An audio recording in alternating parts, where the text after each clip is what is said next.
વડોદરામાં ફરી રસ્તા પર જોવા મળ્યો મગર। બિલ ગામમાં મગર રસ્તા પર લટાર મારતો દેખાયો। વિશ્વામિત્રી નદીના પાણી રોડ પર આવતા મગર દેખાયા છે। મગરની લટારના કારણે લોકોમાં ભય ફેલાયો છે। એનિમલની ટીમે મગરનું રેસ્ક્યુ કર્યું।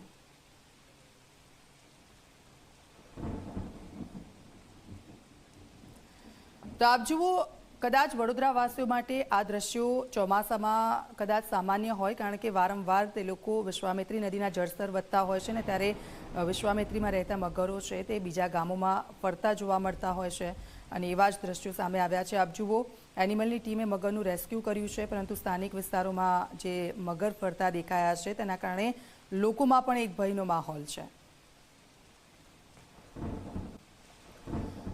વડોદરાના જાંબુઆ બ્રિજ પર ફરી એકવાર મગર દેખાયો છે। મગર દેખાતા સ્થાનિકોમાં ભયનો માહોલ છે। બ્રિજ પર ઢાઢર નદીના પાણી આવી જતા મગર બહાર નીકળ્યા।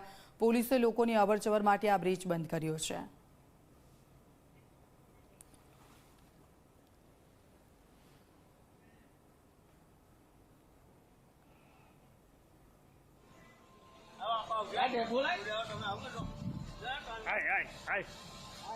જો આ દ્રશ્યો વડોદરાના છે, અલગ અલગ વિસ્તારના મેં આપને દ્રશ્યો બતાવી રહ્યા છે કે જ્યાં શું સ્થિતિ ઊભી થઈ છે।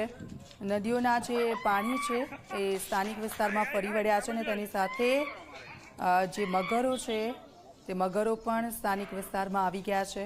અને આ જે રસ્તાઓ છે, જાંબુઆ બ્રિજ પરનો દ્રશ્યો અમે આપને બતાવી રહ્યા છે, તો બીજા દ્રશ્યોમાં અમે આપને બિલ ગામના દ્રશ્યો બતાવી રહ્યા છે કે ત્યાં હાલ કયા પ્રકારની પરિસ્થિતિ છે। લોકો ડરી રહ્યા છે।